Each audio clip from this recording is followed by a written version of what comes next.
Morning! This is me again, Shikay. So ayan, ang sarap ng panahon ngayon. Napaka-aliwalas ng panahon.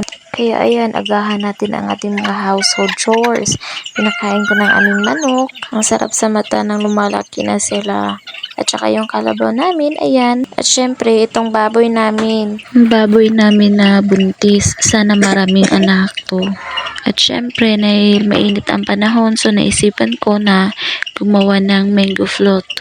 At dahil usong-uso yan ngayon, lalo na sa mga kabataan, kaya gumawa na rin ako niyan.